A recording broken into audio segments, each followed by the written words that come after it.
Bueno, bienvenidos a la sexta edición de- del Seminario de Horror y Terror, una charla auspiciado por la editorial Gualicho. En la jornada de hoy vamos a estar hablando de monstruos humanos reales, no de personas con deformidades o eso, porque no son monstruos, sino que en realidad vamos a estar hablando de asesinos, más que nada titulando un poco la charla de hoy a lo crónica, pero vamos a haber puesto chacales u otros adjetivos que están en el diario, pero monstruo quedaba más lindo ya con el tema del terror. La mayoría de estos asesinos seriales que repercutieron, lo que vamos a estar hablando hoy, en obras de ficción, tanto de cine, teatro, literatura, en algunas obras de música. Y vamos a comenzar, antes que nada, podría entrar en la obra de hoy algunos personajes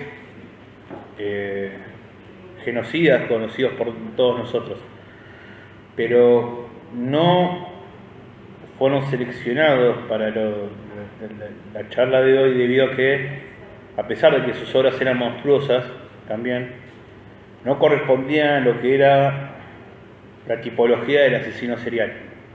Vamos a ver que los tres primeros de los que vamos a hablar sí hicieron un uso del aparato estatal o cuasi estatal.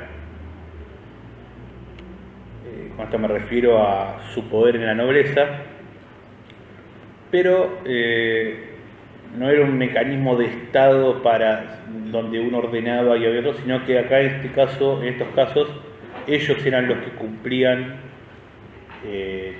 con el asesinato, o sea, tenían ayudantes, pero también cumplían con este hecho. Y el primero del que vamos a estar hablando es quizás también el más famoso de todos estos, junto a alguien que aún queda desconocido como llamado Jack el Destripador, pero su versión ficcional del que vamos a hablar hoy es tal vez más famoso que él. Estamos hablando de Vlad III, también llamado Vlad Draculea, que no es otro que uno de los personajes entre los cuales Bram Stoker se documentó para hacer la novela Drácula. Con esta historia vamos a ver que la realidad supera a la ficción, en este caso, como dijera cierto youtuber venezolano, y veremos que a pesar de no tener ciertos poderes sobrenaturales que tiene el personaje de la novela, sus poderes bien naturales serán quizá más escabrosos por ser reales. Vlad Draculea, también conocido como Vlad el Empalador, es lo que significa Tepesh. Tepesh lo llamaban Vlad Tepesh, Tepesh significa el empalador. Nació en Timisoara, calculo que se pronuncia así, en noviembre de 1421. Era hijo de Vlad II, un príncipe de Valaquia y Transilvania. Esta región era usualmente tierra de disputa entre los húngaros, que en esa época eran una potencia regional, y los turcos otomanos. Entonces, cada vez que uno de estos bandos tomaba esas tierras, ponían a un príncipe títere, ¿no? Digamos, un gobierno títere afín a ellos y que les tenía que rendir tributo monetario. El padre, Vlad II, había estado en un momento, estaba sometido a los poderes de los otomanos, y cuando Vlad tenía 13 años, al rey, perdón, el rey Murat II, le entrega a su hijo, Vlad Tepes, como una especie de prenda de cambio para que, digamos, diciéndolo en criollo, para que no se hiciera el loco, le había pedido el hijo, el sultán Murat, que lo crió como si fuera un hijo adoptivo. De hecho, el posterior sultán turco, Mehmet II, lo consideraba prácticamente un hermano. Estuvo viviendo en varias ciudades, junto a la corte otomana, hasta que luego es liberado, unos años después, y cuando vuelve a Valaquia se entera que su padre había sido asesinado y su hermano le habían quemado los ojos y lo habían enterrado vivo. Por eso, toda esta situación que pusimos que por la duda que no era apto para chicos porque hay cosas peores todavía para narrar. Lo entierra vivo, entonces ahí comienza ya a tomar un poco más de odio hacia los otomanos. Él era de religión cristiana ortodoxa, a pesar de que su nombre, Draculea, que era el apodo, significa, hoy en día en rumano significa endemoniado, porque Drácul vendría a significar demonio. Pero en aquella época había una orden creada por el rey Esteban de Sigismundo de Luxemburgo, emperador rey de Hungría, luego emperador germánico. Había creado una orden para la defensa del cristianismo que era la Orden del Dragón, que en esa época dragón se pronunciaba Drácul. Entonces luego el padre era conocido como Vlad Drácul y al hijo lo conocían como, tenía el mismo nombre, como Vlad Draculea, o sea, Vlad el hijo de Drácula, del Drácul, hijo del dragón, tendría que ser. La cuestión es que cuando accede al poder,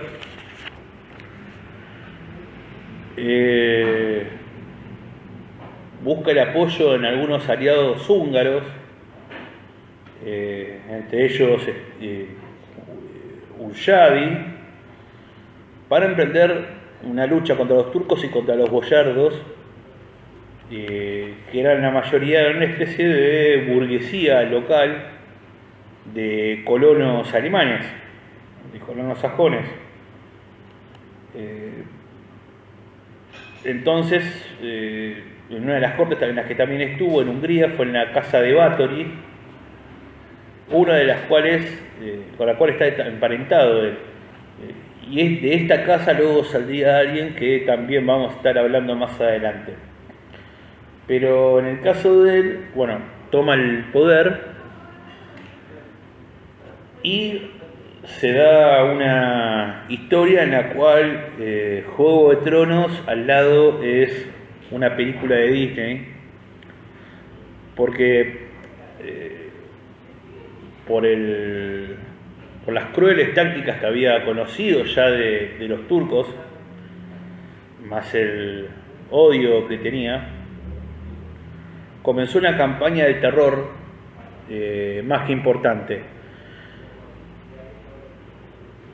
Cuando ocurre un intento en su principado desde 1456, que estuvo entre 1456 y 1462, o 6 años, los turcos intentaron retomar, en esa época ya estaban dominando la tierra los húngaros, estaban tomándola a los turcos, pero luego, cuando la retoman los húngaros, Juan Urjadi lo pone como príncipe títere, como estábamos hablando, y cuando los turcos intentan recuperarlo se dan cruentas batallas. Entonces en el medio de esto, lo primero que hace es tratar de deshacerse de los boyardos para que no conspiraran contra él. En una de las ciudades, Hermannstadt y Kronstadt, ahora llamadas Brasov y Sibiu, me tengo que fijar los nombres porque son un poco complicados de recordar, estos colonos alemanes se le habían rebelado y no querían tributar al príncipe de Valaquia. Aparte de que le habían hecho la vida bastante imposible a su padre, que luego sería muerto por los otomanos. Entonces, en 1459, solo en ese año, hizo que 30.000 de estos sajones, más algunos oficiales que tenían, fueran empalados en estas ciudades. ¿En qué consistía el empalamiento? Se talaba un árbol con una punta generalmente roma y no siempre, generalmente, o sea, este tipo de tortura se solía hacer, de tortura y asesinato, ingresando por la región anal, pero este individuo fue bastante innovador, ya que, bueno, podía hacer un agujero en cualquier parte del cuerpo para hacer que el sufrimiento, inclusive hasta podía hacer por la boca, para que el sufrimiento fuera mayor y durara más. Las cifras pueden llegar a ser quizá un poquito aumentadas, porque muchas de las crónicas son de Europa del Este, de Europa Oriental, que veían como una especie de patio trasero de la Europa del Este. Luego, cuando continuó con todo esto, ya en la siguiente fase contra los musulmanes, creó una táctica del tipo. Este tipo tenía una concepción de la guerra de guerrillas muy interesante, en el sentido de que mucho tiempo antes de que fuera desarrollada con mayor precisión, ya practicaba lo que era el concepto de tierra arrasada, o sea, tierra quemada. Enviaba enfermos de tuberculosis a los campamentos enemigos para que enfermaran, como algo táctico. Y también inclusive había una táctica que era el de los bosques de empalados. Se dice que en este periodo de 6 años, de 1456 a 1462, habría empalado entre 40 y 100.000 personas en total. ¿Y cómo eran generalmente muchos de estos elementos, de estos empalamientos? Creaba círculos concéntricos con varas de diferente altura. La altura indicaba el rango de la persona en esa ciudad. Cuanto más alto era el rango, más alto estaba. Y con esto que les había comentado, el tipo de empalamiento, lo que hacía era, de la manera que estuvieran sufriendo por incluso días, y que también sirviera para amedrentar a sus enemigos. Tal vez, por ejemplo, algo que hacía algunas veces era crear un bosque de empalados alrededor de la ciudad que quería sitiar.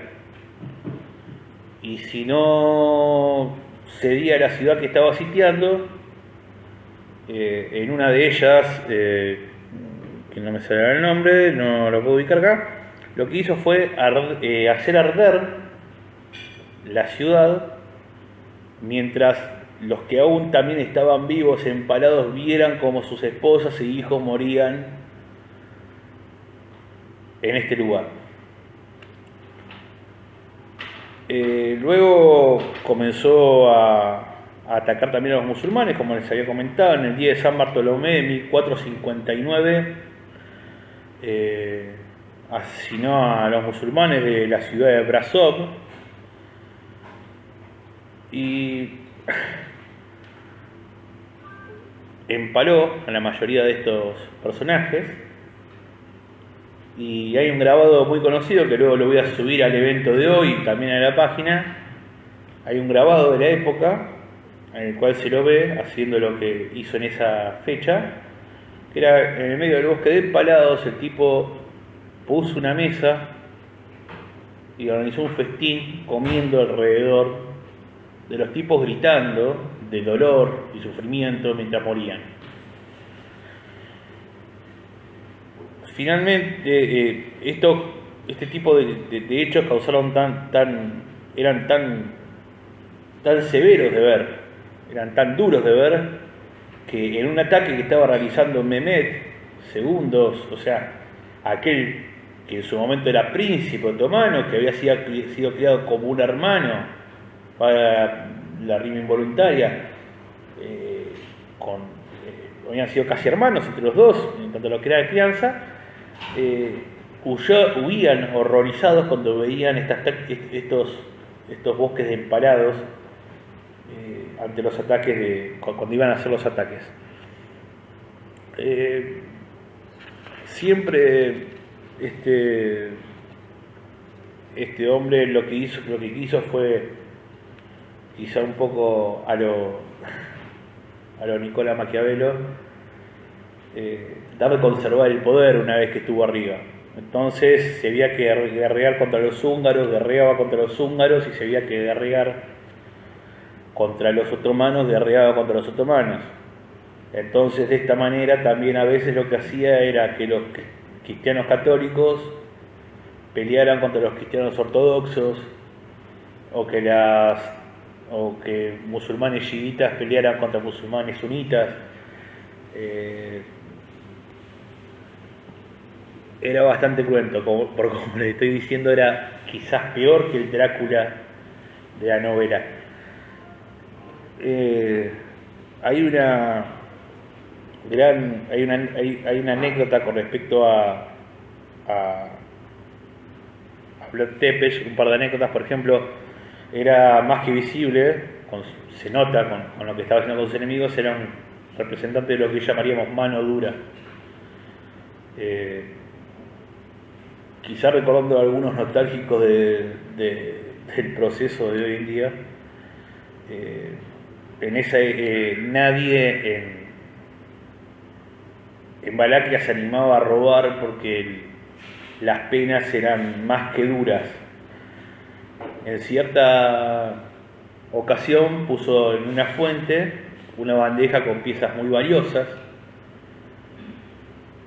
y para ver si alguien las tomaba y luego castigarlo. Cuando volvió al anochecer, ni una sola pieza había sido movida de su lugar.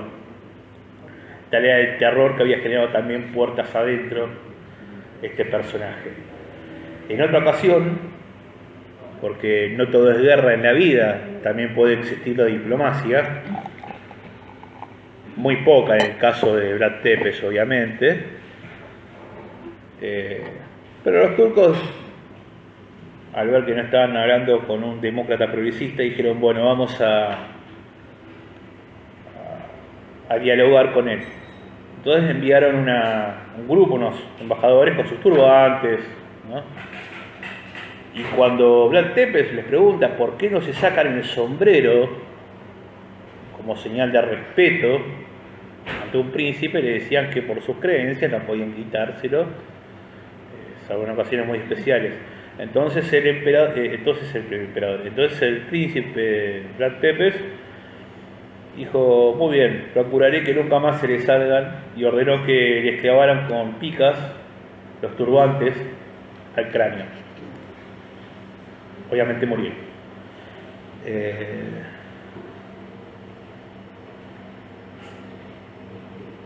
Hay algo en la película de Francis Ford Coppola,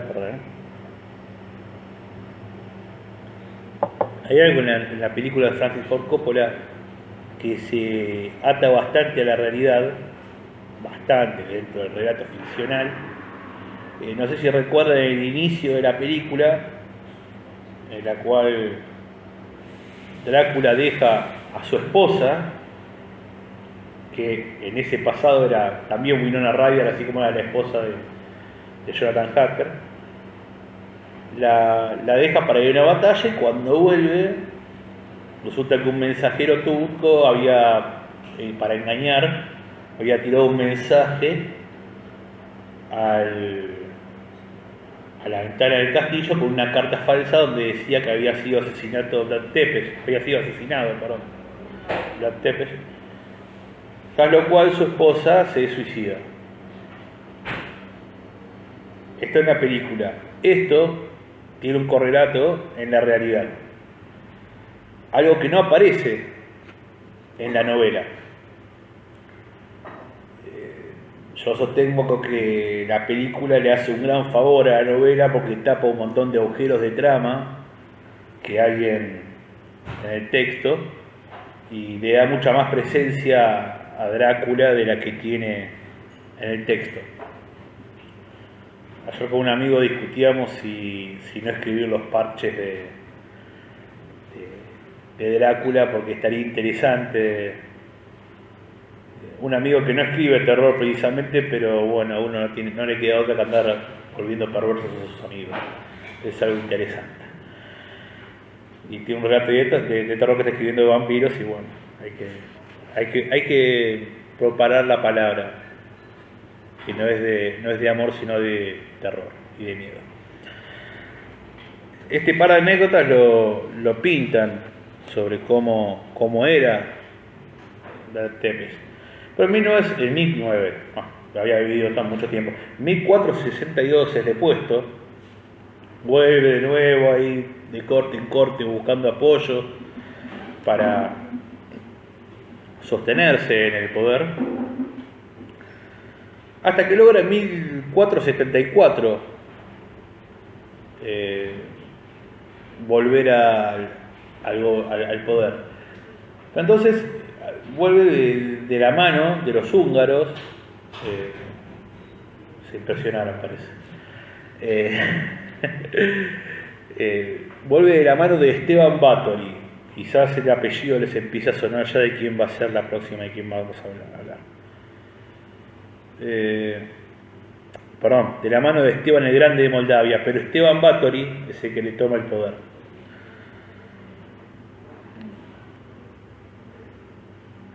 Hay una batalla 3 días después, intenta recuperar y muere en el medio de la batalla. Se dice algunos que fue muerto por sus propios guardaespaldas, no Kevin Costner, sino otros. ¿Qué es lo que ocurre acá, sin embargo, con Drácula, que nos da una cosita de misterio, ¿no?, para la situación? Y es la de que su tumba permaneció desconocida por bastante tiempo, se la pudo encontrar luego, y cuando se la encontró no había ningún cuerpo humano adentro, sino que había un cráneo de un caballo y algunas pertenencias. Salió Vlad Tepes de la tumba para luego estar bebiendo sangre y vivir hasta nuestros días. Yo no lo sé, lo dejo a tu criterio, diría Karina Jelinek, pero es interesante cómo el final de esta historia de Vlad Tepes es, inclusive si hay quizá algo de misterio ya como para comenzar a elucubrar una historia, y es un lindo disparador. Lástima que, al menos a mi entender, Bram Stoker lo desperdició porque tiene algunas fallas que hubiesen sido hermosas que fueran tapadas, pero bueno, el tiempo le apremiaba, también el dinero, y murió en la pobreza, pobre tipo, así que hay algo. De hecho, hay un texto previo a la novela Drácula que es un cuento que funciona casi de texto ad hoc, que se llama El invitado de Drácula. En este texto, este cuento de Bram Stoker también, Harker está yendo a Transilvania precisamente, y pasa en un momento por Alemania. Y mándenle a Drácula ese está yendo a Transilvania en el momento que pasa por Alemania, contrata un carro para que lo lleve a conocer la ciudad. Y cuando está anocheciendo, el conductor del carro comienza a tener un poco de miedo y dice: señor, hoy es la noche de Walpurgis. Walpurgis Nacht. Sí, sí, ¿qué querés que hagas? No, que hoy es un día especial, bueno, la noche de Walpurgis supuestamente los muertos estaban más cerca. Ah, yo soy inglés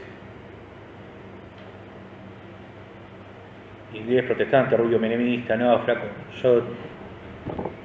No, mira, dice, bueno, hacer una cosa, que volvete al pueblo, yo me voy a caminar, pero no, yo me voy a caminar. Comienza a caminar y ve que comienza a haber luego una niebla espesa y una tormenta de nieve luego. Corre para tratar de guarecerse en algún lugar y oportunamente hay un cementerio cerca y no tiene mejor idea este Harker tan inglés de meterse en un mausoleo. No va que cuando se mete en el mausoleo se encuentra con una mujer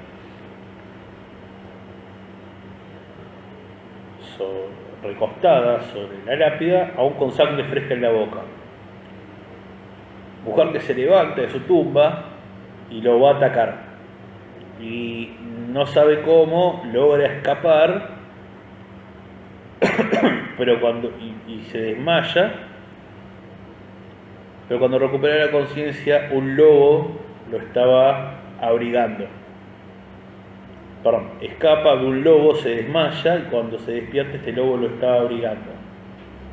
Sobrevive y sigue su camino. Ese es el cuento, ese es el recorte nada más. Recibe un telegrama de Drácula diciendo que lo estaba esperando. Drácula, si se recuerdan en la novela, podía manejar a los animales, sobre todo los lobos. Hermosa criatura de la noche, hacía decir a Drácula Francis Ford Coppola. No recuerdo si estaba esa línea en la novela. En fin. En este texto, la vampiresa no está muy bien, muy profundamente diseñado el personaje, es bastante leve como está tocado. Está tocado precisamente en uno de los que estábamos nombrando hoy, de las familias que estábamos nombrando hoy, que era una tal Bathory, Elizabeth o Elizabeth, depende de cómo la quieran llamar, Bathory, también conocida como la condesa sangrienta. Pero antes de eso vamos a comentar que en Rumania Vlad Tepes es considerado un héroe nacional, porque en cierto modo había repelido a los invasores extranjeros. De hecho, el famoso y verdadero castillo del conde Drácula, este hombre en un momento lo que hizo fue en una de las ciudades alemanas que atacó, y si lo quieren buscar se puede encontrar, si no puedo colgarlo en la página también del seminario, para mostrarle cómo es el castillo. Lo que hizo en esa época ya estaba en ruinas. ¿Qué hizo? Hizo una fiesta donde invitó a todos los boyardos. Fueron a su residencia entonces, mató a los más viejos y los hizo ir todos con su ropa de gala, atados, hasta donde estaba su viejo castillo.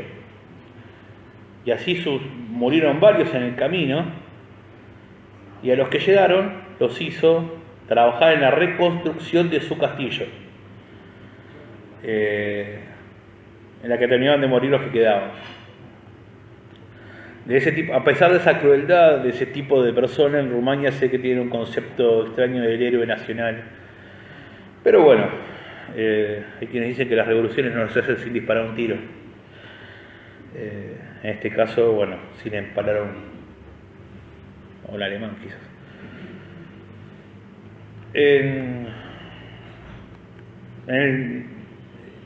Que es para más que nada lo que estamos contando de esta historia, que es las repercusiones, como les comentábamos, bueno, está la novela Drácula de Bram Stoker, está la película Bram Stoker's Drácula de Francis Ford Coppola, una excelente película, excelente reparto impresionante, Keanu Reeves como Jonathan Harker, como Mina Harker estaba...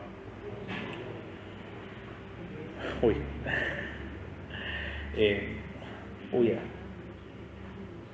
Winona Ryder.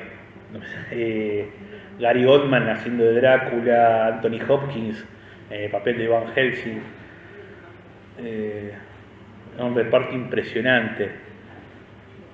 Se hizo una parodia muy buena de esta película, ya en tono de comedia, Drácula muerto pero feliz, con quizá los dos reyes de la parodia como actores precisamente enfrentados en este texto. Él sabe de cuál estoy hablando. Drácula muerto pero feliz, en la cual Leslie Nielsen, el actor de La pistola desnuda, hace el conde Drácula, y Mel Brooks, con guión de él, hace de Van Helsing. De hecho está la famosa guerra de Sputza, palabras que se tiran en insulto final.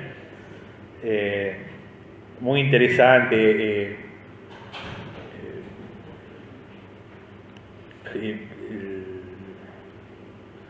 El ayudante de Drácula es el personaje más estúpido que vi en la historia de las comedias, y es muy bueno. Tiene escenas, quizá un humor tonto pero memorable, el de esa versión. No tan memorable como la película Van Helsing con Hugh Jackman haciendo de Van Helsing, una triste película que si no la vieron van por el buen camino, no la vean, y si la vieron no la vuelvan a ver, que pueden hacer lo que quieran, pero bueno, es más mala que Pedir a la madre.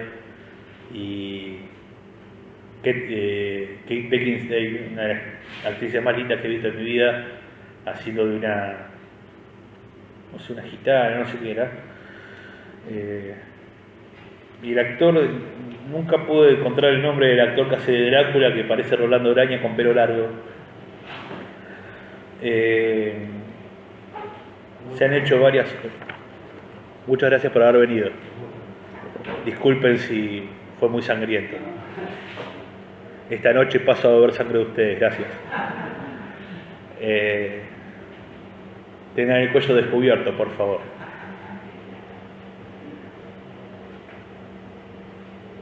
Kasabian han hecho un tema llamado Blood the Impaler. En fin, hay obras, bastantes obras, algunas buenas, otras poco recordables.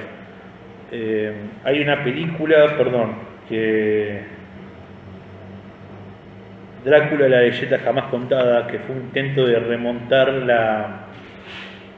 estaban las viejas películas con Bela Lugosi también. Nosferatu. En el caso de Nosferatu es algo interesante. El actor que hacía del vampiro era Max Schreck. Schreck en alemán significa miedo, horror. Así que digamos que el nombre del actor era Máximo Miedo, por decirlo de cierta manera.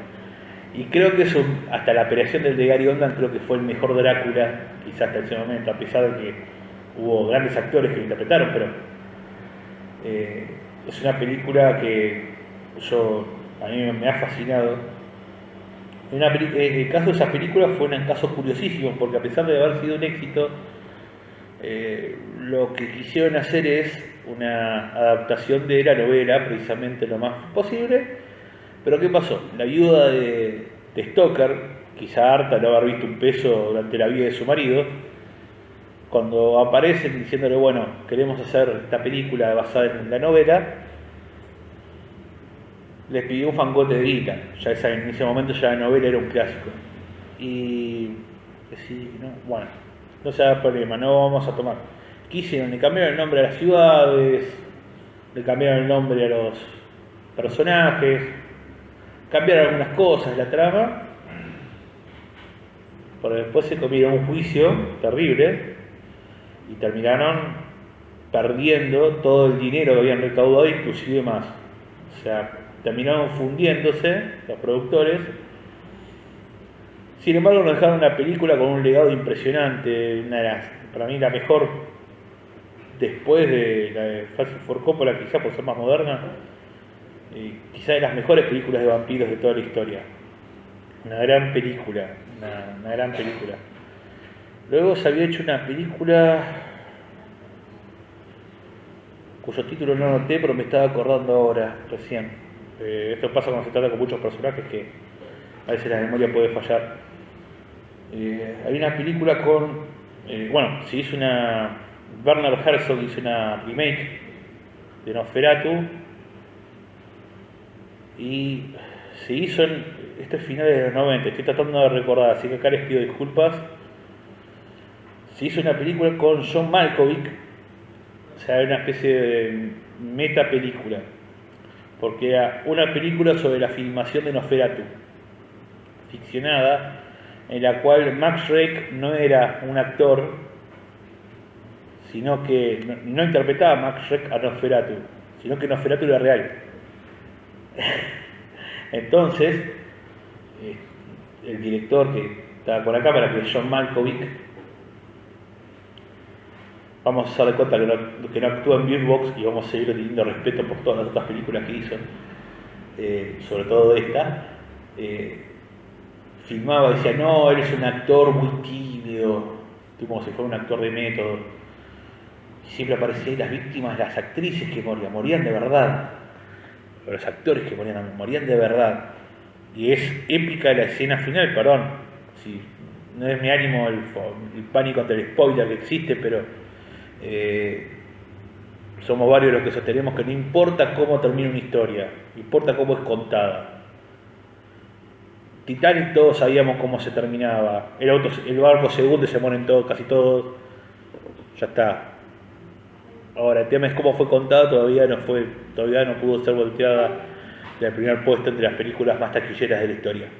Perdón, fue volteada 2 veces ya, pero lo que quiero decir es que si se toma por inflación, no fue volteada luego. En realidad, si se ajusta por inflación, lo que el viento se llevó fue la que más recordó. Pero bueno, se entiende lo que quiere decir. La cuestión es que en este caso, en esta película, la escena final donde va a atacar a su última víctima, Nosferatu, está Malkovich filmando con la cámara y la habitación se llena de sangre y él también, y sigue filmando. Es una película impresionante porque le da un toque le da un giro a la historia bastante interesante.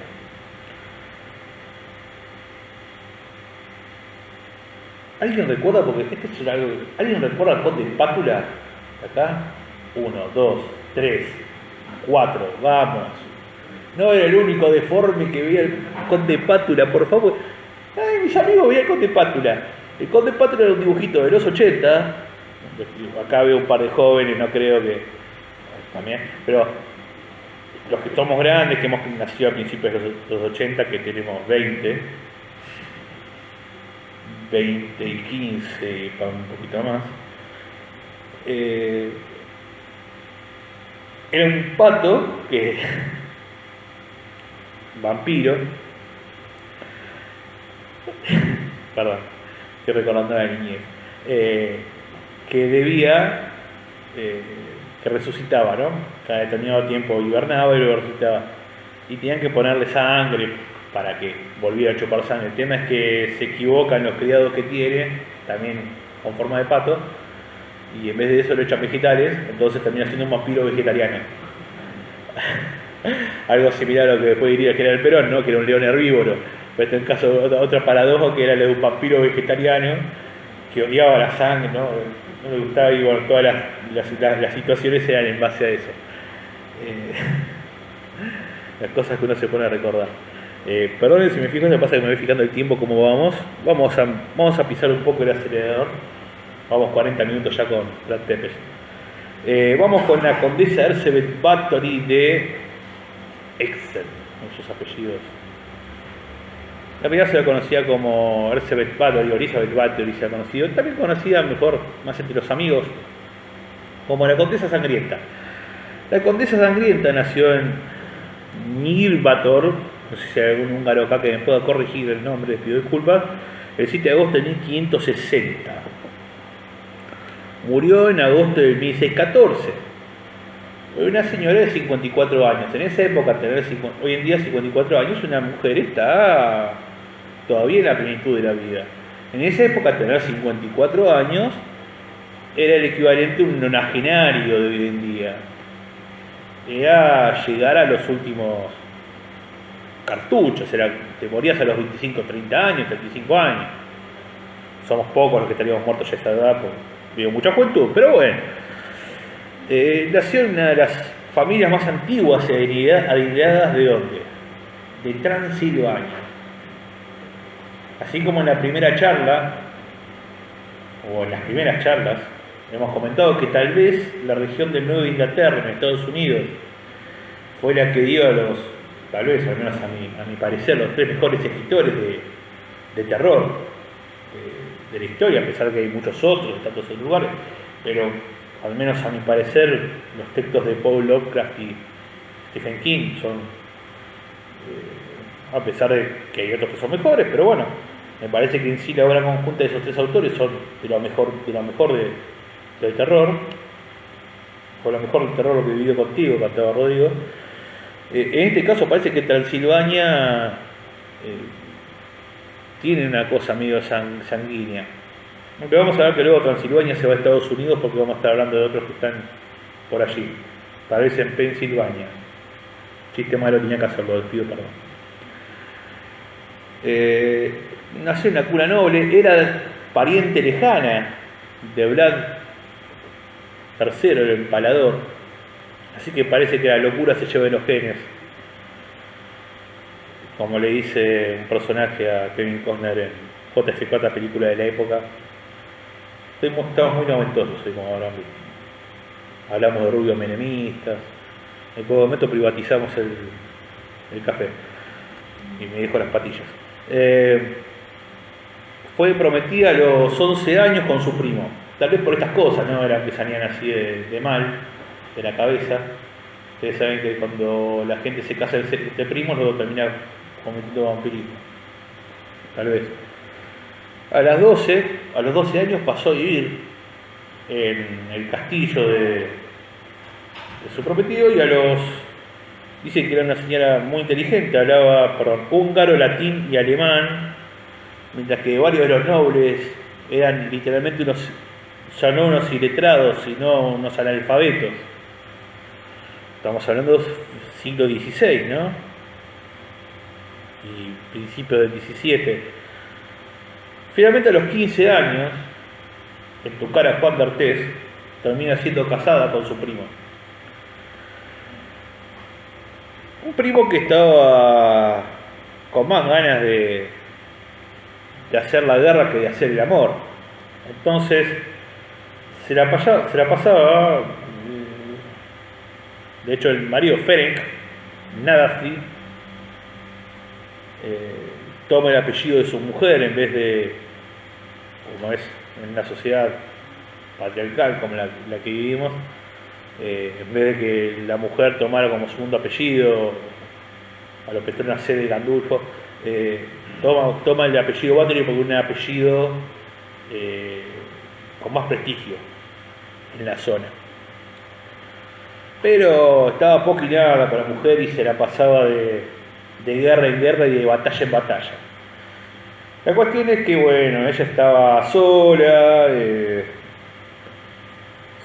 por mucho tiempo, el castillo era grande, a veces hacía frío. A algunos, cuando hace esas cosas, se le da por meterle los cuernos a la pareja. A otras personas se le da por pensar que se está volviendo grande y puede morirse. Entonces, al pegar una bofetada a una criada que le tiró el pelo al cepillarla, la lastima levemente, al grito de tal vez de ¿qué estás haciendo con la maldita lisiada? Escena épica, le pega a alguien que vivía María la del barrio, le pega una gota de sangre y ella cree que la gota de sangre como que le limpia la piel, con cara vagoví, y cree que le hace bien. ¿Y qué ocurre? Desde ese día, andaba, aparte de no andar cruzándosele por la cabeza, tal vez se le cruzó y lo hizo, pero es más importante de otro. Aparte de no cruzársele por la cabeza, meter los cuernos, se le ocurrió que era mejor alternar con brujos y brujas, que le dijeron que lo mejor para conservar la juventud y la vida longeva era bañarse en sangre. Nada raro, ¿quién de nosotros ante la ausencia de nuestras esposas o maridos nos ponemos a bañar en sangre? Yo me imagino solo. Bueno, yo también he hecho una morcilla así. La cuestión es que comienza la señora Bathory a secuestrar chicas del poblado, generalmente vírgenes, y había construido una especie de, no sé si conocen, la Dama de Hierro, que daría el nombre a la banda Iron Maiden, que era una especie de ataúd con forma de mujer que adentro tenía pinches. Entonces, cuando se cerraba, la víctima moría agujereada en varias partes del cuerpo, moría desangrada la víctima. Para que dure un poco más la presa, lo que había hecho esta fémina, que se le puede decir así, en unas jaulas un poco petizas, un poco angostas, pero donde entrara alguien más o menos encorvado y metía ahí a estas chicas. Entonces, ¿qué ocurría? Como no entraban, se terminaban lastimando, y como se tenían que mover y estas jaulas estaban colgando tipo jaulas de pajaritos, la jaula se movía. Como la jaula se movía, ¿qué pasaba? Se seguía pinchando la chica que metían ahí y se iba desangrando de a poco. ¿Quién se ponía abajo de la sangre? Elizabeth Bathory, dándose estos lindos baños amorcillados de sangre. El tema es que, bueno, como ocurre con muchos de estos personajes, se cebó, por decirlo yo, se pasó de rosca, y como ocurre con muchas situaciones, como por ejemplo como pasó en Argentina en el 2001, con el corralito, cuando le tocaron el bolsillo a la clase media, acá se le acabó la joda a Bathory cuando se empezó a meter con los nobles. Empezó a tomar a unos hijos de nobles, unas hijas, mejor dicho, y hicieron un juicio, la acusaron, hicieron un juicio, debía haber sido condenada a muerte, pero por su condición de noble, con una familia poderosa, como verán el refrán, más viejo que la injusticia es verdadera, estamos hablando de hace más de 500 años, por 400 años, por sus contactos con el poder, es confinada no a una pena de muerte, sino a una reclusión perpetua, pero perpetua de verdad, como el final del Secreto de sus ojos.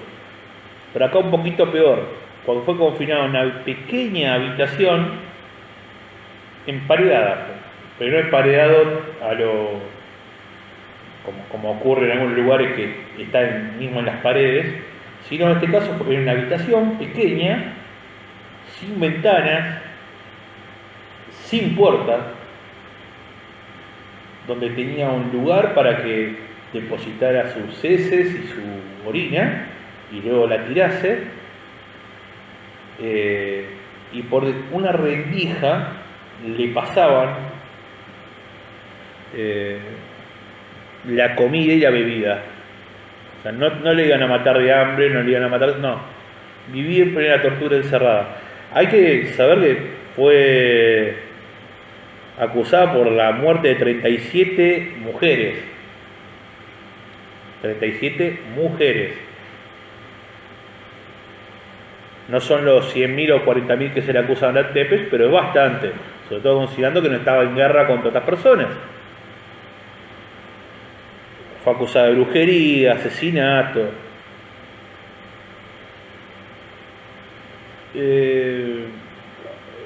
Esto ocurrió en 1612. En 1614, recién, a los 2 años después, con 54 años, el 31 de julio, ya con 54 años, en esa época una edad avanzadísima, dicta las últimas palabras, ¿no? O sea, el testamento, digamos, por decirlo de cierta manera, y termina muriendo el 21 de agosto de 1614. O sea, vivió 2 años de esta manera. 2 largos años que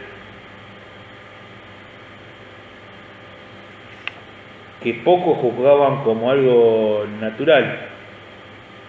Era una cruel asesina en serie, como estamos viendo, una perversa, una casi tan perversa como Vlad Tepes.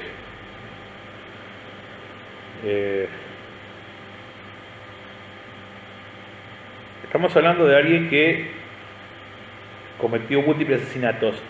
En base a ella, algunas de las cosas que ha hecho, también se documentó Bram Stoker para hacer Drácula.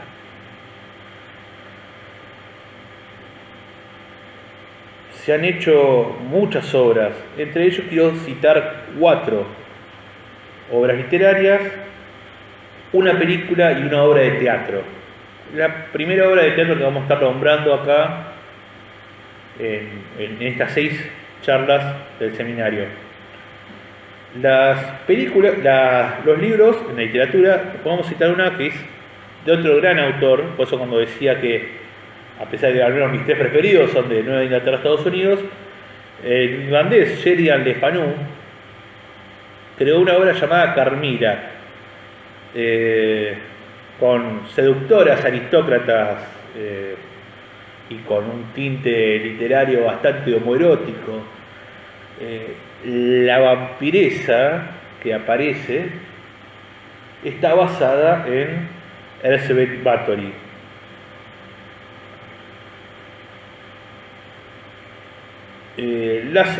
Lázaro Kovatlov, no sé si lo ubican, escribió una novela bastante surrealista, la verdad, llamada Criaturas de la Noche, con un capítulo entero dedicado a la Condesa Sangrienta. Con este título hizo un ensayo la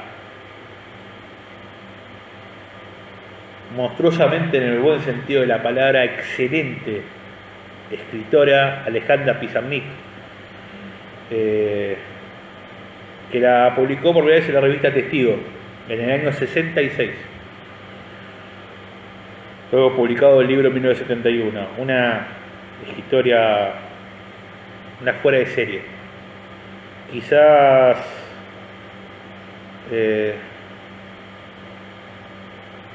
para algunos, tal vez la mejor escritora argentina es una que no es de mi agrado precisamente, que ha fallecido aquí en la ciudad, Alfonsina Storni.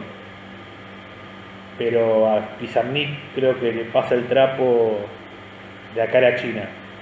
No es por haber tocado este tema, sino porque realmente me parece como comparar a Rolando Schiavi con Maradona, no hay comparación. Y otra bestia de la literatura, otra gran bestia de la literatura, bestia en el buen sentido también, Julio Cortázar, en el 62, modelo para armar del año 68. La presencia de la Condesa Sangrienta es parte del leitmotiv de la historia.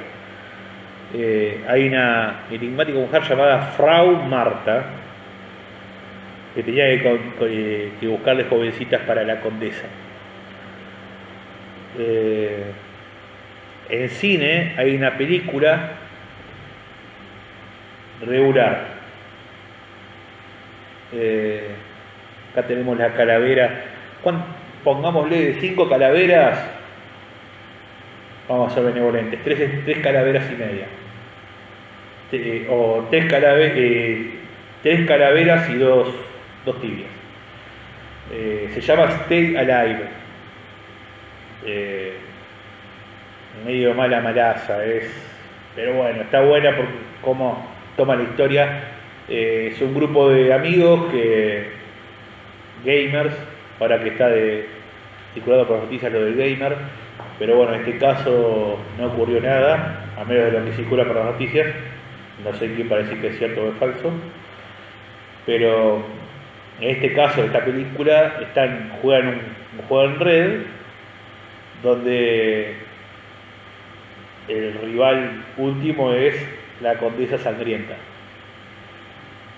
El tema es que la Condesa empieza a aparecerse en la vida real bajo la forma de videojuego y los empieza a perseguir, los empieza a cazar. Es una película bastante...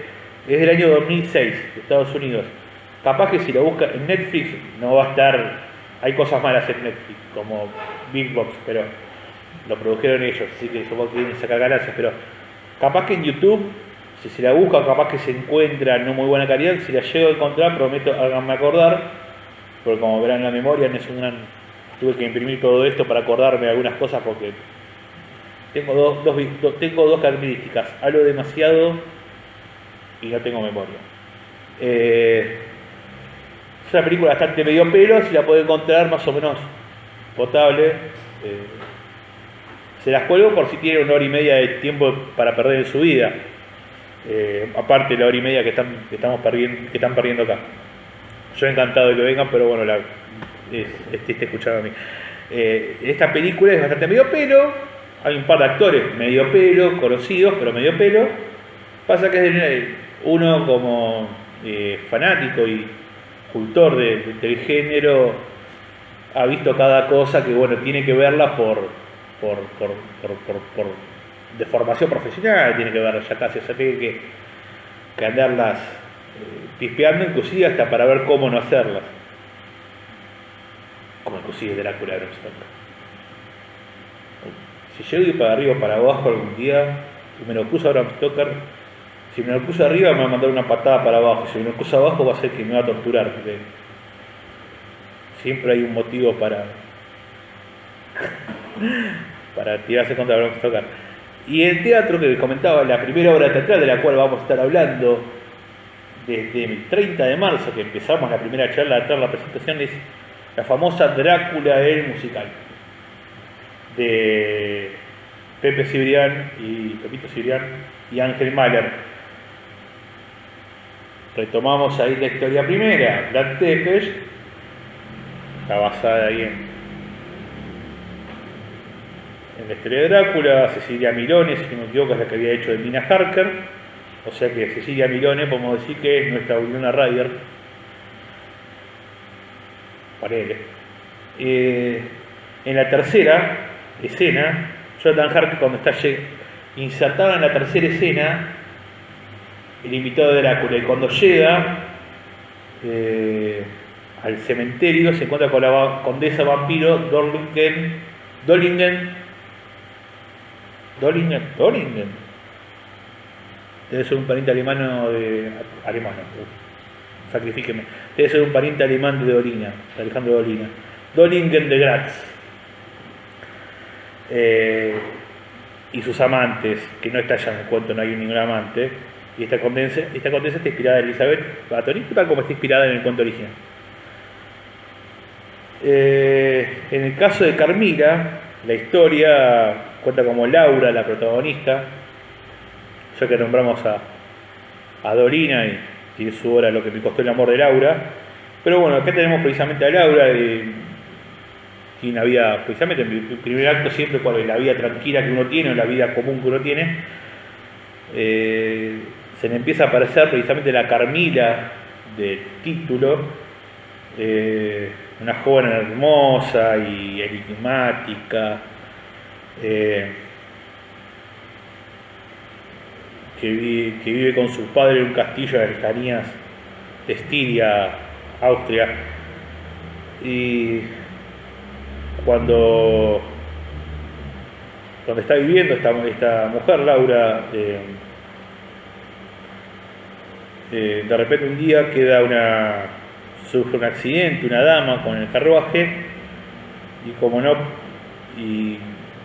no podía perder tiempo y debía seguir su viaje, la joven es recibida en el castillo Hollis hasta que su madre vuelva a buscarla. Laura y la joven Carmila traban amistad, a pesar de que la recibida Carmila comienza a tener actitudes extrañas. Esta novela fue una de las precursoras del género vampírico del año 1872. Estamos hablando de un romanticismo tardío, la última época del romanticismo, y cargada con lo que en esa época se le daba al vampiro, que era la carga sexual, la carga erótica. Pero esto, digamos, fue un poco más jugado, porque si bien en Drácula de Bram Stoker es heterosexual, acá estamos hablando de una relación estamos hablando de hace 147 años, de una relación lésbica. Lo que hace 47 años ya era algo jugado, imagínense, hace casi 150 años, es algo muy importante. Basada también, esta vampiresa, en Elizabeth Bathory. Y vamos a pasar a un tercer, me parece que nos vamos a quedar cortos, y si nos vamos a quedar un poco cortos, me parece que vamos a hacer Monstruos 2. Nos vamos a quedar un poco cortos con esto. Vamos a un tercero, también otro clásico. Vamos a tratar primero de ocupar los clásicos. Que también inspiró un clásico de la literatura. ¿Cuántos leyeron Barba Azul acá? Bueno, no se pierdan demasiado. En la obra de Jacques Perrault, hablo en francés de las colonias, perdón.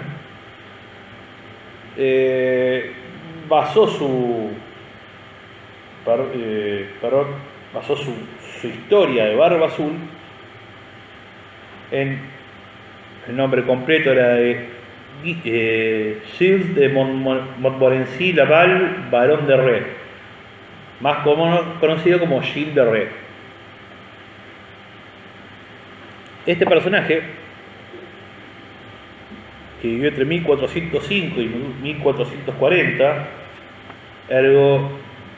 nació antes, estamos hablando de alguien más viejo que anterior, contemporáneo muy pocos años, de Vlad Tepes. Era de una familia adinerada, acaudalada, noble,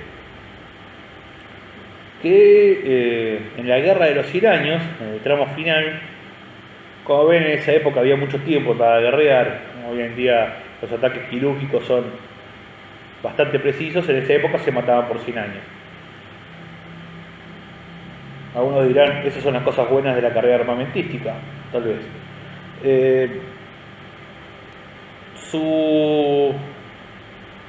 Había amasado una gran fortuna también y una gran fama. Los pueblos franceses expulsando a los ingleses de las tierras, porque luchaba codo a codo con una actitud casi berserker, ¿no? No sé si conocen esa figura vikinga del berserker. Los berserkers eran guerreros vikingos que se les daba, dicen que se les da, parece que lo que le dan eran ciertos hongos alucinógenos, que parece que causaban ciertos efectos parecidos a lo de la cocaína, pero nivel Dios, digamos, porque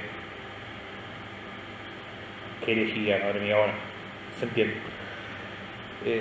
Eran guerreros que salían espada en mano, se tiraban antes de los Drakkar, antes que llegaran a la costa, y se tiraban espada en mano sin armadura, nada, a matar lo que venía y a destruir. Y si se cruzaba un contrario, lo mataba, y si se cruzaba un aliado o alguien de su propio ejército, lo mataba, no importaba nada, reventaba todo lo que había alrededor.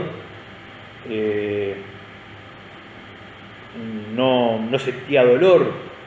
Una furia berserker similar es la que tenía, salvo que no se la daba a los propios, una furia berserker parecía la que tenía Gilles de Rais. De hecho había matado a un amigo de niño y bueno, fue tapado todo por su poder. Volvemos al mismo patrón de conducta que con Vlad Tepes y con Elizabeth Bathory. Algunas fuentes dicen que a pesar de que Gilles era gay, en realidad tenía reprimida su inclinación sexual y tenía una especie de relación casi podemos decir, sí, pues, tal vez si hay un psicólogo en la sala me va a querer pegar por esto que voy a decir, pero era como una especie de relación edípica con Juana de Arco cuando peleaba junto a ella, porque era un amor, era como un amor inalcanzable, pero también un amor casi de madre, ¿no? Como esa madre pero a la vez con un deseo de contacto sexual pero inalcanzable.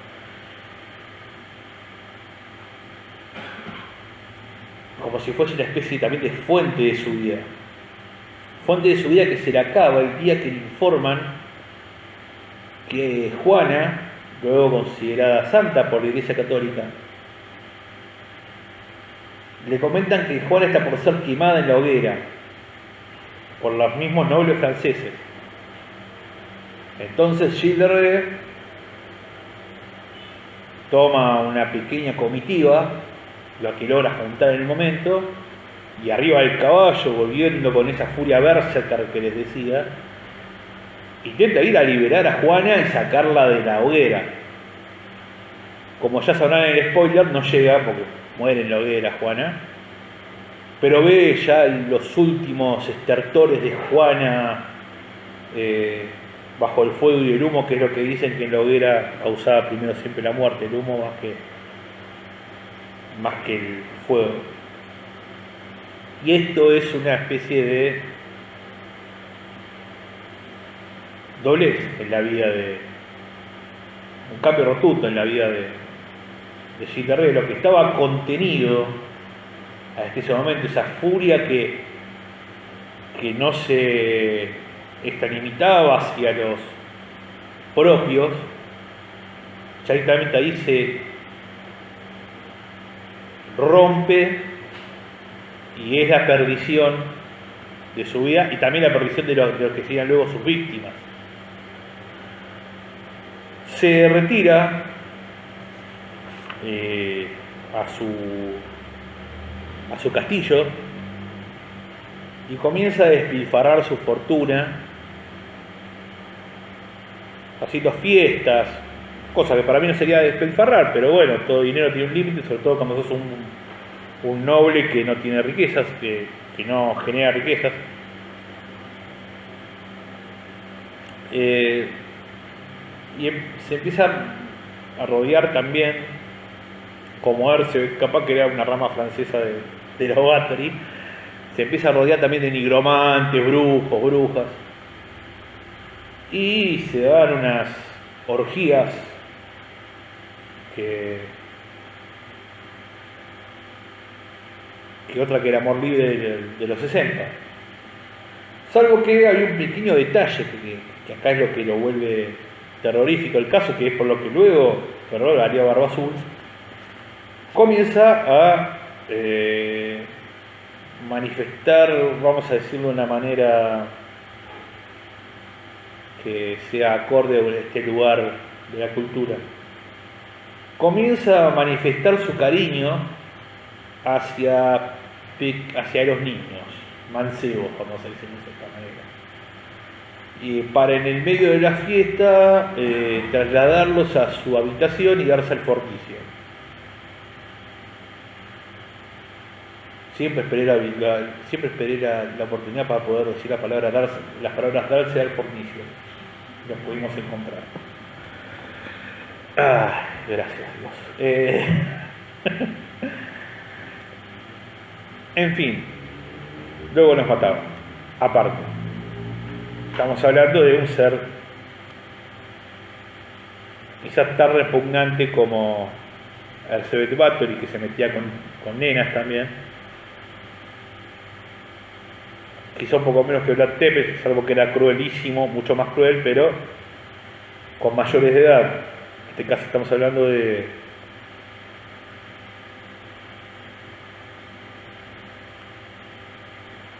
un pedófilo asesino. Finalmente, después de ir despilfarrando dinero en autómatas, en coimas para ser nombrado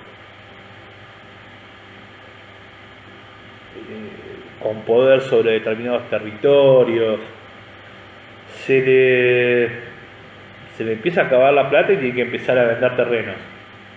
Y este sujeto, el modus operandi era, bueno, como comentaba, se llevaba un pibe que iba a la fiesta a la habitación, ya cumplía mi tarea de decir darse el fornicio, ahora vamos a ir, lo llevaba a esa habitación, lo violaba, lo asesinaba y luego enterraba el cuerpo por ahí. ¿Qué ocurre? Como si fuera un círculo. O se enterraba o los quemaba en hornos. ¿Qué ocurre? Comienza a escasear chicos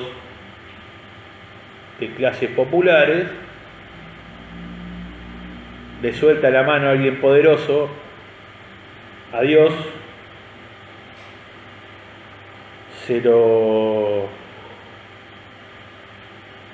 condena, finalmente se lo captura, se le hace juicio. Tenía una particularidad Gilles de Rais, que era la de... Hay un asesino que se lo conocía como el asesino llorón y fue capturado en Estados Unidos. Era un tipo que llamaba por teléfono cada vez que asesinaba a alguien, generalmente mujeres. Llamaba por teléfono al 911 en Estados Unidos,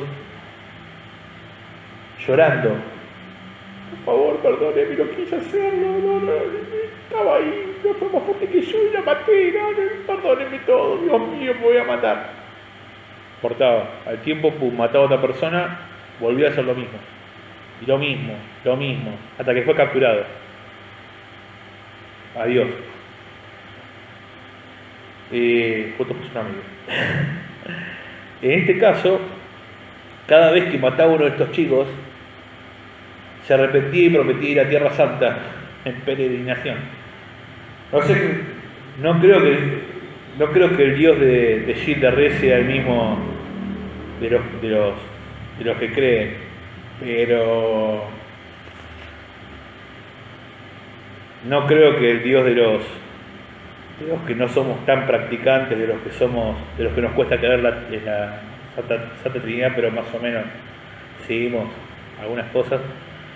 No creo que sea el mismo Dios el que creemos. Finalmente, en el año 1440, fue capturado, enjuiciado. Todavía existen los escritos del juicio. Y el 15 de octubre, un mes después, confiesa arrepentido que lo hizo. Una semana después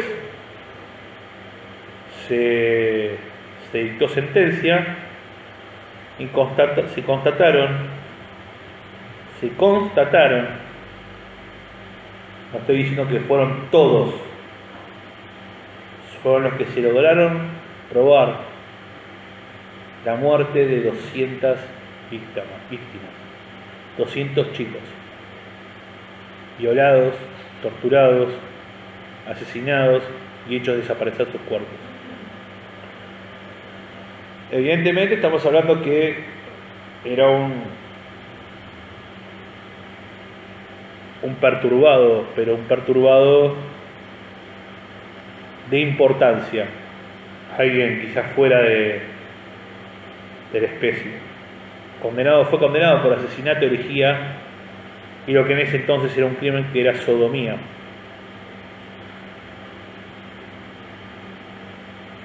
Y en Nantes fue finalmente ahorcado y murió. Tuvo la oportunidad, el mariscal Gilles de Rais,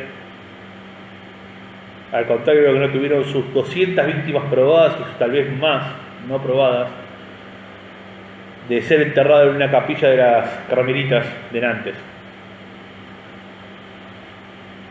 Como les comentaba, Gilles de Rais fue una inspiración para Barba Azul en la literatura. Un personaje bastante cruento. En cine, la película Juana de Arco con Mila Jovovich,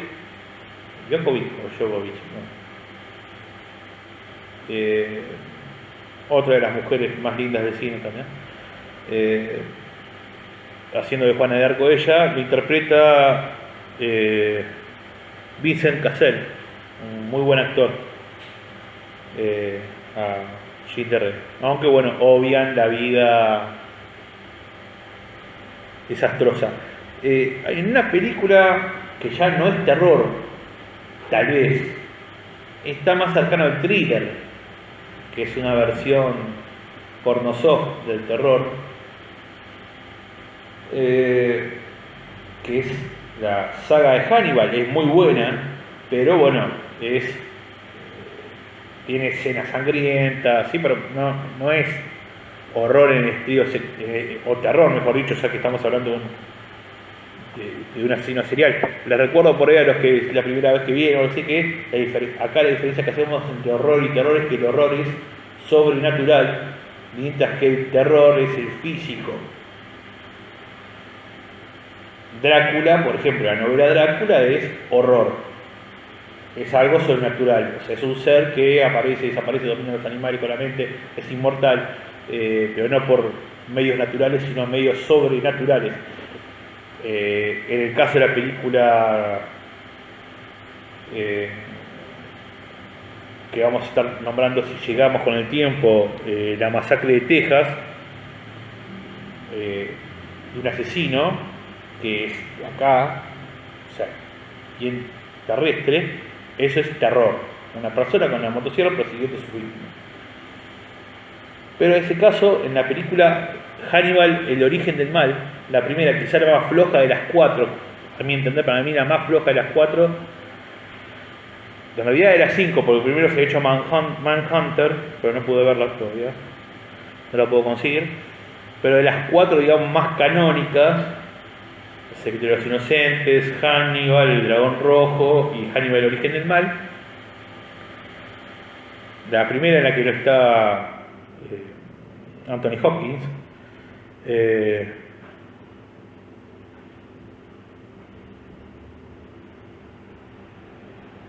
el primer hospital donde Lecter, luego de recibirse de médico, se llama Saint Gilles.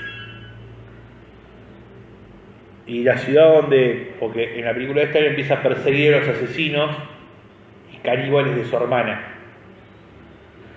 La ciudad donde está escondido uno de los asesinos de su hermanita es Rais. Saint Gilles y Rais. Alguien que también tenía la costumbre de andar matando gente, aunque con un código de conducta diferente. Pensé que ahorita.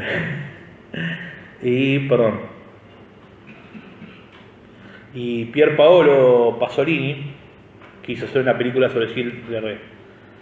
Murió antes, fue asesinado antes en 1975, pero estaba interesado en hacerlo. Y hay un tema muy bueno para los que nos gusta, para los que disfrutamos de la banda, es uno de los temas preferidos generalmente, Hay un tema de Patricio Rey, de Los Redondos, que se llama Barba Azul versus El amor letal. Esta vez por fin la prisión te va a gustar, dice uno de los versos. Siendo las 5 menos 25, Ana, perdón, ¿me puedes tirar 20 minutos más? ¿O estamos medio complicados? No, dale. ¿Está menos cuarto? ¿Negociamos? Tengo una prueba de sonido, pero no creo que sea así. Bueno, ¿negociamos hasta menos 10? Dale. Eso, genial. Bueno, vamos a tratar de cerrar con Jack el Destripador. Nos quedan afuera Jeffrey Dahmer, el asesino del Zodíaco, John Wayne Gacy, Arias Pogo, del que también Los Redondos ha hecho el tema, el Petizo del Judo, Robledo Puch y... como había Ted Bundy. Nos quedan por ahora fuera de esos. Pasa que estos personajes son bastante de esos, pensé que iban a entrar todos. Les pido disculpas, otro error que tengo aparte de la falta de memoria y el hablar demasiado, es que no le calculo bien los tiempos con el contenido. Vamos a hablar en este caso no sabemos su nombre real porque nunca fue capturado, a pesar de que hay un sospechoso que según los estudios actuales pudo haber sido, que es Jack the Ripper, Jack el Destripador. La placa que subí sobre Jack el Destripador en el evento, no sé si la han visto, es de un canal de YouTube muy bueno, se llama Epic Rap Battles of History, lo pueden encontrar como ERB, donde hacen batalla de rap, que es una payada pero en rap, entre personajes históricos o reales, pero que tienen una misma área. Por ejemplo, hicieron una batalla entre Stephen King y Edgar Allan Poe, para alguien el mejor estilo de terror. Cleopatra contra Marilyn Monroe, para quien era la mujer más bella. Nikola Tesla contra Thomas Alva Edison. Y en este caso la placa esa es de Jack el Destripador contra Hannibal Lecter. Estamos hablando de una de la ficción, de una realidad, para ver quién es el mayor asesino serial, el mejor. Hannibal, en un momento, en la respuesta de la estructura de la charla, de la batalla de rap, Jack le dice: soy real, estoy haciendo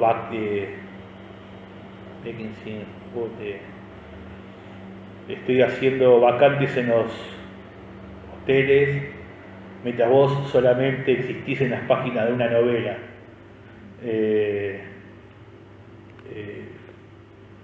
Ya nadie te recuerda, la gente ahora está mirando a Dexter.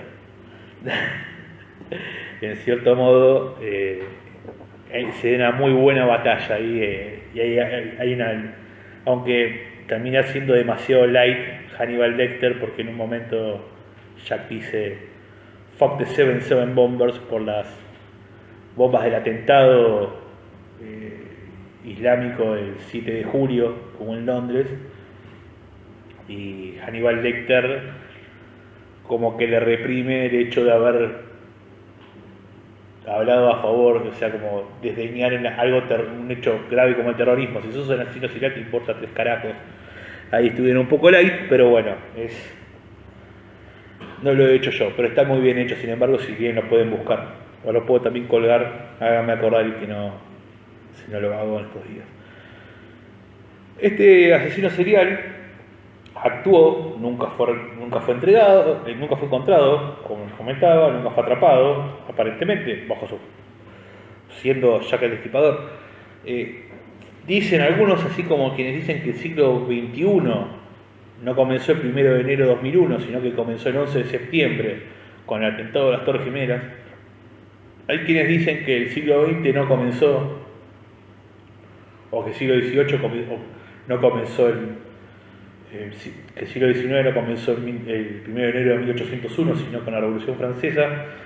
De la misma manera dicen que el siglo XX no comenzó el 1 de enero de 1901, sino que comenzó en 1888 con los asesinatos de Jack el Destripador, ya que comenzaría a marcar las décadas, 10, como todo siglo, de sangre que serían marcadas en este siglo. Y sería el primero que registra, al contrario de los tres que veníamos hablando,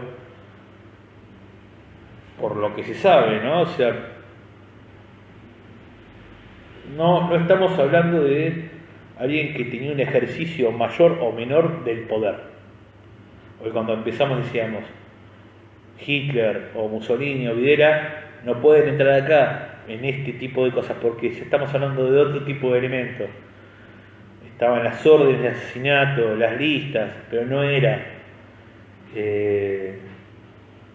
su mano la que ejecutaba. Vemos que Charles Manson no está dentro de estas obras, dentro de estas listas, porque simplemente el estúpido que ordenaba. No, jamás se manchó las manos. No sé, me digo, sonó feo, sonó como que si estuviera bien mancharse las manos por un asesinato, pero lo que voy es que no lo ejecutaba. Acá en el caso de Jack el Destripador comienzan ciertas cosas que se van a dar luego, en el siglo XX, actualmente también, con los casos que están abiertos. Actúa en una zona determinada, en este caso el barrio de Whitechapel. Todavía sigue siendo un barrio de porquería por lo que he leído. Ni siquiera pasaron 131 años y no mejoró. Evidentemente no es bueno invertir ahí si alguien quiere hacer un negocio inmobiliario.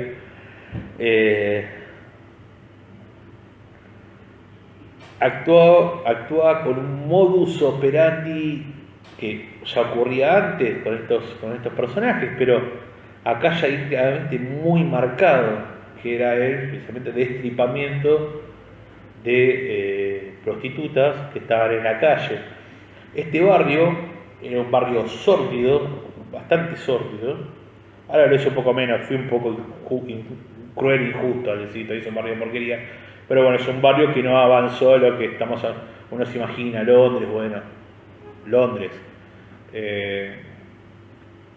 Es un barrio como sería, no sé, como una especie de Villa Lugano en Capital.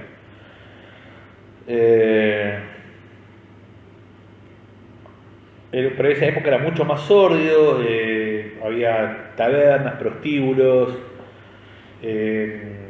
las chicas que estaban en las esquinas o en callejones tratando de ganarse el mango, mucha gente que por ahí iba del campo hacia las ciudades, hacia Londres, chicas que no podían ganar la vida de otra manera y bueno, era el modo de ganarse el pan, el modo de ganarse la vida. No estoy para censurar o dejar de censurar, es lo que ocurría. La ciudad, este barrio está en East End, la ciudad ya estaba mostrando signos de superpoblación, ya en esa época. Según acá el informe dice que en octubre de 1888 había 62 burdeles o prostíbulos y 1.200 prostitutas en Whitechapel. Las cuentas no me dan de 200 chicas por burdel porque tendrían que ser gigantescos. Calcula que habría menos por burdel y las otras estaban por las calles.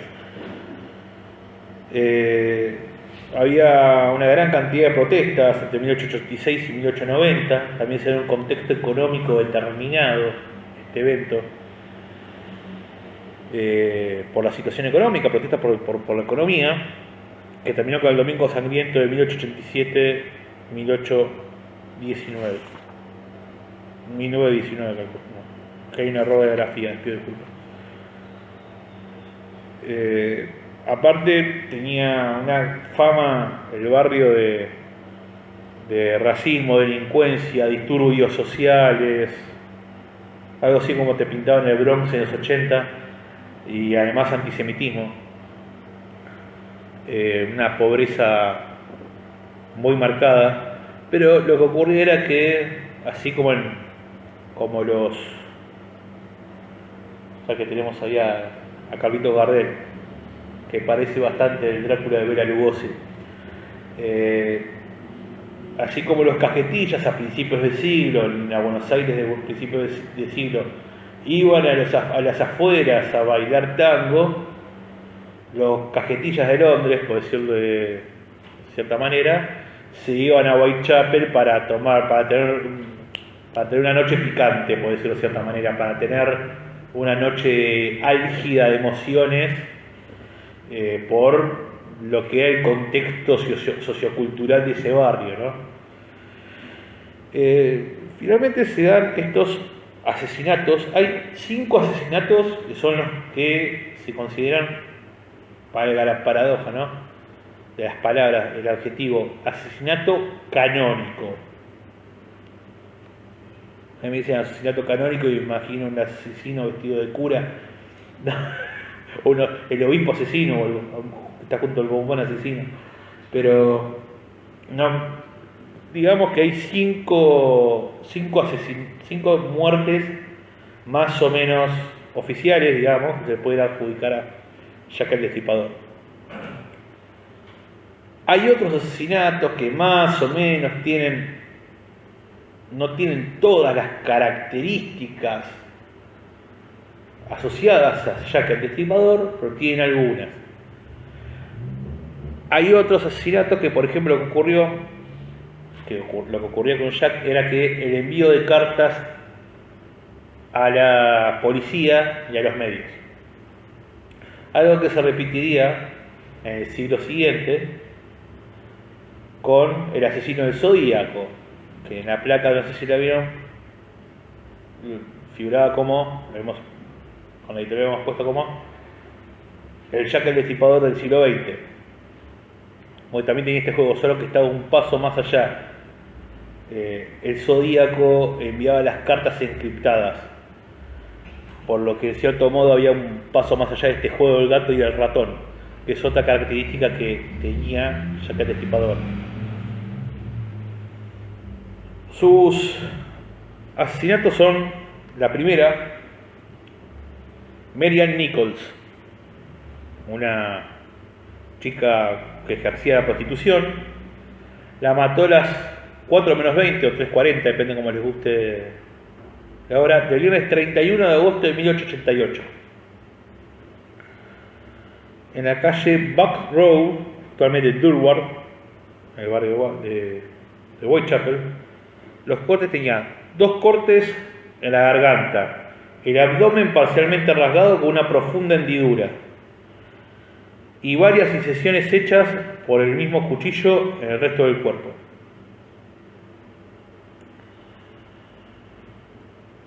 Ocho días después,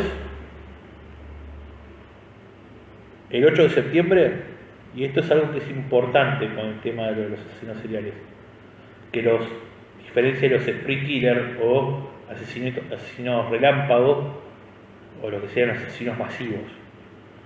El asesino relámpago es, por ejemplo, el asesino de Virginia Tech, el coreano este que, como suele ocurrir 3-4 veces o más por año en Estados Unidos, de un loco que entra con un arma a un lugar, escuela, universidad, base militar, lo que sea, pero no que es un acto terrorista, sino que es un loco que agarra, tiene un ataque de locura, entra a matar a todos y de repente se mata.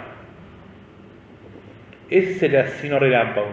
Es otra, no se puede considerar asesino, no es un asesino serial porque el asesino serial cumple con determinadas características, como decía, el rito, la periodicidad del asesinato, trabajar en una zona, en este caso ambos están en una zona, hay una periodicidad, sí, de minutos por ahí de lo que está matando. El asesino serial no, cumple con otros tiempos y además un ritual generalmente. Hay diferentes tipos de asesinos seriales, pero generalmente cumplen con un ritual cada uno para poder calmar su psicopatía. En el caso de él, uno de estos son los cortes y que actúan en un tiempo acotado. Se dice que un asesino serial nunca deja de serlo, salvo que lo encuentre primero la muerte. En el caso de Jack el Destripador, el misterio es ¿por qué dejó de matar? ¿Por qué dejó de matar? No se sabe. lo mataron, se fue a otro lugar. Hay 1500 hipótesis con respecto a la mudanza. Algunos, como no era el único asesino serial que había en ese momento, lo atribuyen con otros asesinos seriales que había. En algunos casos no dan los modus operandi. Es materia discutible. De hecho, estamos hablando 131 años después de él sin saber. Se atribuye que pudo haber sido Aaron Kosminski, que era un tipo que estaba bastante perturbado, ya tenía fama de loco. Era barbero, si no me equivoco, Aaron Kosminski, un barbero polaco. Pero no hay grandes pruebas. La segunda víctima, como les decía, 8 días después, a las 6 de la mañana. Las características: 2 incisiones en la garganta, como vemos, al igual que Marianne Nichols. En el caso de Annie Chapman, 2 incisiones en la garganta. Su vientre había sido completamente, no es que tenga algunos cortes, había sido completamente apuñalado y le extirpó el útero.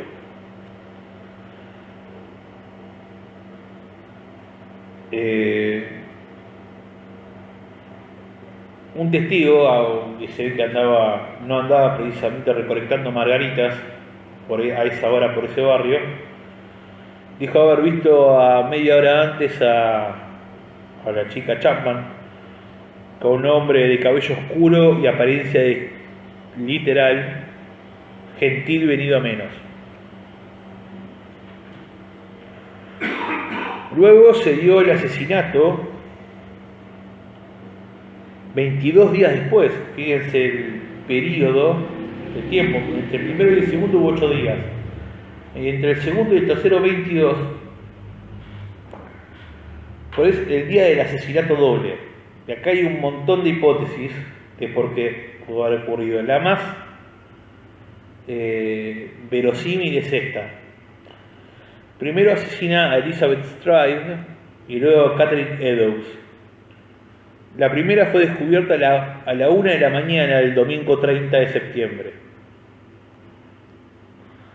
En Dutfield Yard, actualmente se llama Enríquez, la calle, tenía un corte en el lado izquierdo del cuello que dañó la carótida. No presentaba, sin embargo, estamos viendo que hay cortes en el cuello, no tenía incisiones en el abdomen y hay testimonios irregulares sobre, algunos decían que lo habían visto con un hombre, otros que no. Algunos decían que era rubio, otros decían que era de tez morena. Algunos decían que vestía de forma andrajosa y otros que vestía de forma lujosa.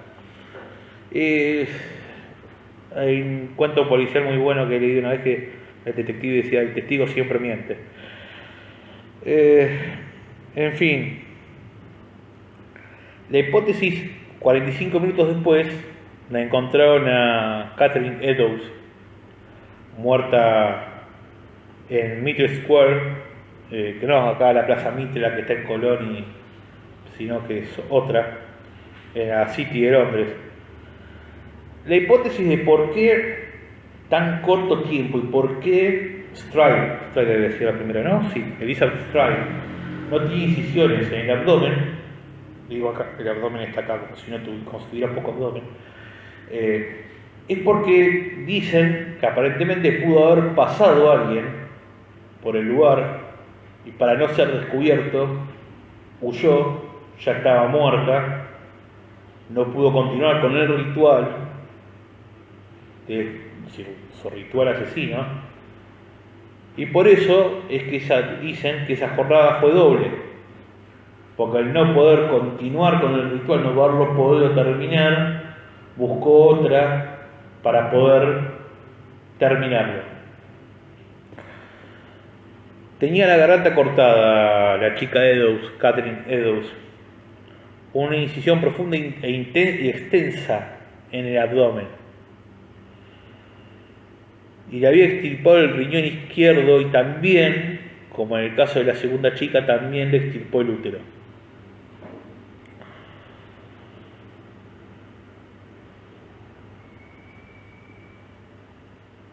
Un testigo, Joseph Lawende, no sé cómo se pronunciará, dice que lo había visto con un hombre de rubio y de aspecto descuidado. Los testigos evidentemente no andaban muy bien por esos barrios, se ve. Sé que los burdeles servían de bastante mala calidad el alcohol.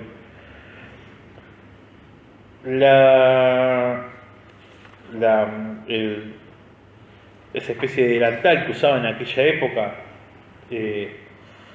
las chicas, estaba totalmente ensangrentado y tirado junto a una pared de un edificio de departamentos, y había un graffiti sobre la pared que decía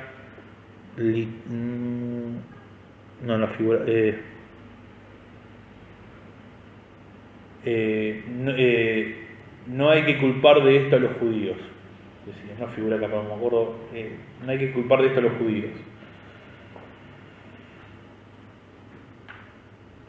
El comisionado del lugar, Charles Warren, decidió pintar, ya que el barrio tenía fuertes características antisemitas, decidieron pintar la pared para que no hubiera un desborde social y terminara siendo una masacre mayor. Finalmente, el 9 de noviembre, estamos hablando de 8 días después del doble asesinato,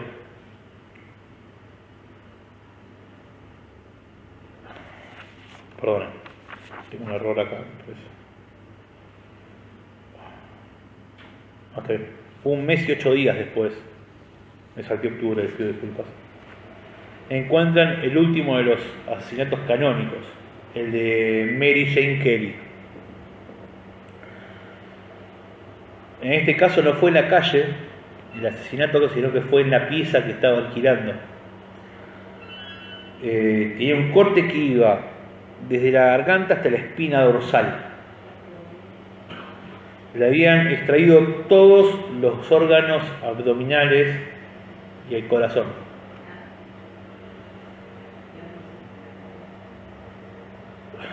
Finalmente, algo que se puede decir de esto es, este caso fue el viernes, no sé si recuerdan, el anterior había sido un domingo, otro un sábado, otro un viernes también. Todos los casos ocurrieron en un fin de semana. Mejor dicho, en varios fines de semana, pero siempre días de fin de semana. Casi siempre el fin de mes. Casi siempre.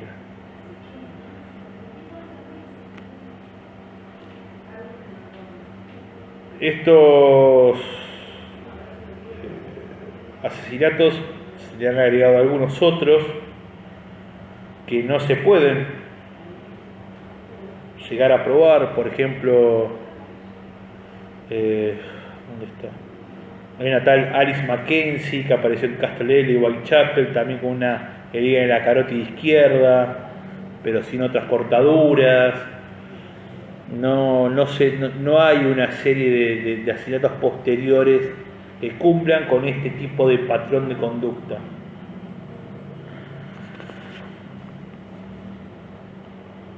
No se pudo jamás, como estábamos hablando, saber quién era Jack el Destripador.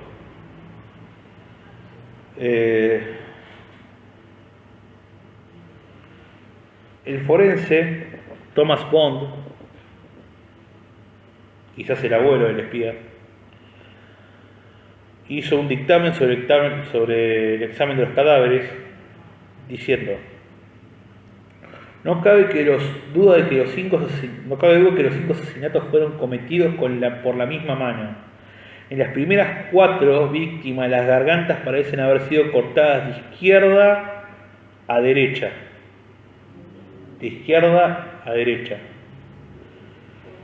Y en la última, debido a la extensa mutilación, es imposible decir en qué dirección se hizo el corte fatal.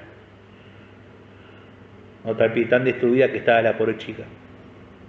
Aunque se encontró sangre arterial en la pared salpicada cerca de donde la cabeza de la mujer debió haber estado. Las circunstancias en torno a los asesinatos me llevan a deducir que las mujeres estaban recostadas al momento de ser asesinadas, y en todos los casos el homicida cortó primero la garganta. Rechazó, muchos generalmente dijeron por cómo cortaba, dijeron puede ser un carnicero, un barbero, un médico. En esa época el barbero te curaba las verrugas, te afeitaba, te cortaba el pelo, te sacaba una muela. Este tipo descartó que tuviera ese tipo de conocimientos, Thomas Bond, tampoco que fuera un carnicero o matarife, que como ocurrió luego con muchos otros asesinos que probablemente fueron hombres solitarios con ataques periódicos de manía, homicida o erótica e hipersexual debido al tipo de mutilaciones. Dijo que, este hombre dijo, hipotetizando, dijo, el impulso homicida, literalmente estoy diciendo, el impulso homicida podría haber surgido de alguna condición mental de venganza o melancolía o una manía religiosa, aunque no creo en ninguna aunque no creo que ninguna de estas hipótesis sea procedente. Hubo varios sospechosos,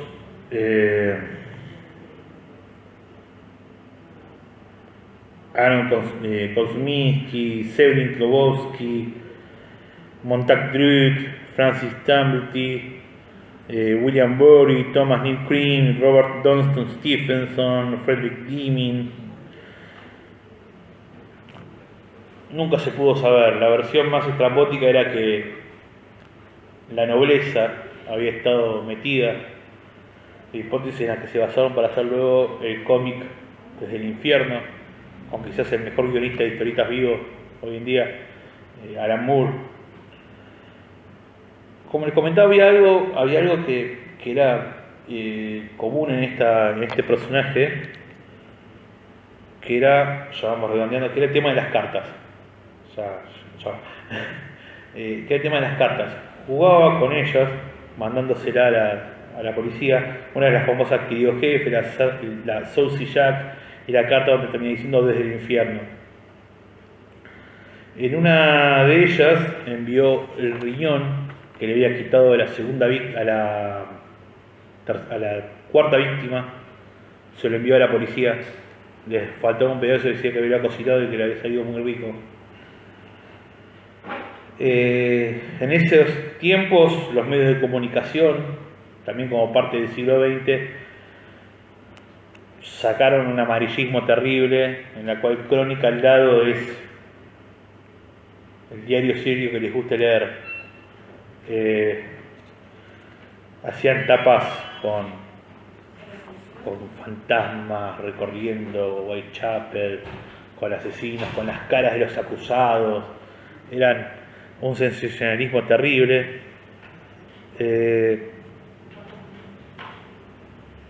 La mayoría de estos barrios, el impacto social fue que de estos asesinatos que impactaron mucho en Estados Unidos, impactaron que varios de estos barrios fueran demolidos o mejorados, que hubiera una especie de gentrificación, un poco.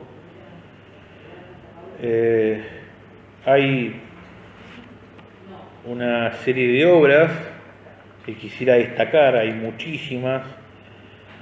Una es The Lodger, de 1927, creada por Alfred Hitchcock, una película muda de Alfred Hitchcock, The Lodger, de la cual se hicieron varias remakes. Una de ellas, Man in the Attic, de Hugo Fregonese, un director argentino que trabajaba en Hollywood, con Jack Palance haciendo del asesino. Esa película vamos a ver si la subo a la página, la tengo guardada en la computadora. Hubo bastantes libros, diferentes películas. quería llegar, bueno, la película de 2001, Desde el Infierno, basada en la historieta From Hell, guionada por Alan Moore y dibujada por Eddie Campbell. Y una obra que no figuraba en la lista, que la anoté para traer acá, que es una novela de José Pablo Feynman, una rara avis en la literatura esta novela, llamada Los crímenes de Van Gogh. Esta novela, escrita en 1994,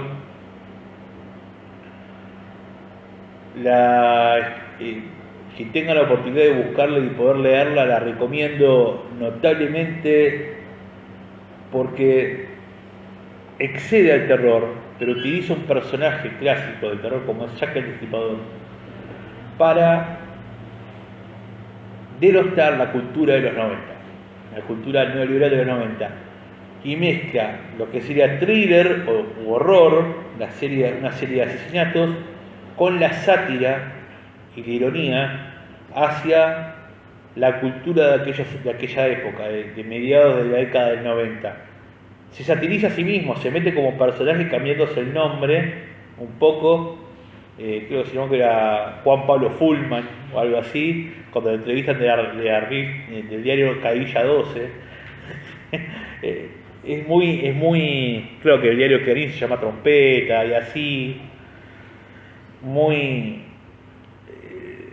bizarra la parodia, pero también muy demostrativa la búsqueda del éxito a cualquier precio imperante en esa década. Un fanático del cine que trabaja en un videoclub, en esa época todavía existían los videoclubs, viejo que estamos. Trabajaba luego que salía del videoclub en una productora de cine sirviendo café en las reuniones. Esta productora era una filial de una productora norteamericana, y un día llega la dueña, la norteamericana, la viuda del dueño que había fundado todo, llega para ver cómo estaban. Y bueno, dice, ¿por qué no me traen un guión basado en una historia real que sea sangrienta?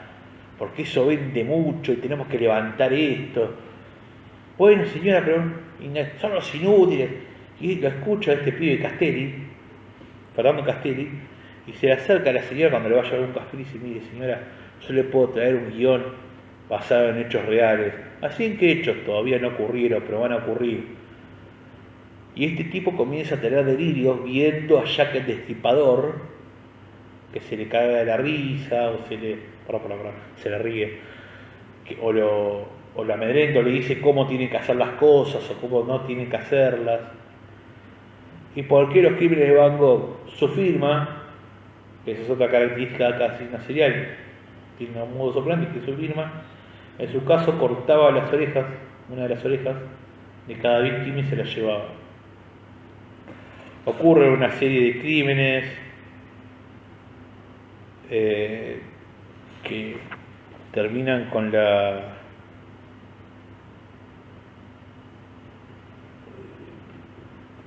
vida de varias personas, hasta que finalmente es asesinado por el único detective bueno de toda la película, de toda la novela. Y quería cerrar, ya que lo hemos tenido que acotar acá, 7 y 5 me va a matar Ana, perdón, con una carta de Jack el Destripador, la traducción al castellano. La carta es llamada la carta From Hell, la carta desde el infierno.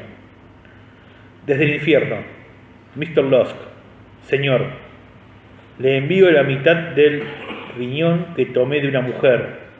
La preservé para ustedes. Está en español hispano, así que estoy tratando de traducir eso. Perdón. Desde el infierno, Mr. Lusk, señor, le envío la mitad del riñón que tomé de una mujer. La preservé para ustedes. La otra pieza la freí y la comí. Fue muy agradable. Quizá le envié el ensangrentado cuchillo que lo saqué, si solo aguardan un poco más. Firma, atrápenme si pueden, Mr. Locke. Lusk. Este tipo de persona fue quizás el asesino serial más épico de toda la historia y también uno de los mayores criminales que, aunque jamás se supo fue quién él, todo el mundo sabe de quién hablamos, cosa que no pasa con Vlad Tepes, Elizabeth Bathory o con Sheila Red. Todo el mundo sabe de quién estamos hablando cuando hablamos de Jack el Destripador. No sabemos quién es, pero todos sabemos la idea de quién fue el asesino. Quizás el hombre, uno de los siniestros hombres que dieron inicio al siglo XX. Muchísimas gracias.